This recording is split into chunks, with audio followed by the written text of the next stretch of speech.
No drugs in Surat city અનુસંધાને ગાંજો શોધી કાઢતી ઝોન 6 એલસીબી સ્ક્વોડ તેમજ ઈચ્છાપોર પોલીસ. બાતમી હકીકતના આધારે મોરા ખાતે આવેલ Tapovan society plot number 281 room number 15 ખાતેથી આરોપી પાસેથી માદક પદાર્થ ગાંજો જેનું વજન 4.04 કિલો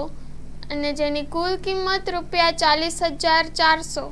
તથા એક મોબાઈલ ફોન કિંમત ₹10,000 મળીને કુલ ₹50,400નો મુદ્દામાલ સાથે પકડી પાડી પ્રશંસનીય કામગીરી કરેલ છે. આરોપીની યુક્તિ પ્રયુક્તિ મુજબ પૂછપરછ કરતા જણાવે છે કે તેઓ બંને વરાછા રેલવે પટરી ઉપરથી એક અજાણ્યા ઈસમ પાસેથી ગાંજાનો જથ્થો ખરીદી તેના મિત્રના રૂમ ઉપર તેની જાણ બહાર ગાંજાનો જથ્થો મૂકી રાખીને અલગ અલગ પડીકીઓ બનાવીને છૂટકમાં વેચાણ કરવાના હોવાની કબૂલાત કરે છે. Story report by Haresh Rajput, Surat. આદરણીય ગૃહમંત્રી શ્રી હર્ષ સંઘવી સાહેબ તેમજ in-charge police commissioner Shri Vaban Sanghavi સાહેબનાઓ દ્વારા સુરત શહેરમાંથી નાર્કોટિક્સ પ્રવૃત્તિને સંપૂર્ણપણે નેસ્તનાબૂદ કરવા માટે સુરત શહેરમાં ચોરી છુપેથી ડ્રગ્સ લાવી અને વેચાણ કરતા ઇસમો વિરુદ્ધ કડક કાર્યવાહીની ઝુંબેશ ચાલી રહી છે. જે અનુસંધાને સંયુક્ત પોલીસ કમિશનર શ્રી સેક્ટર 2 તેમજ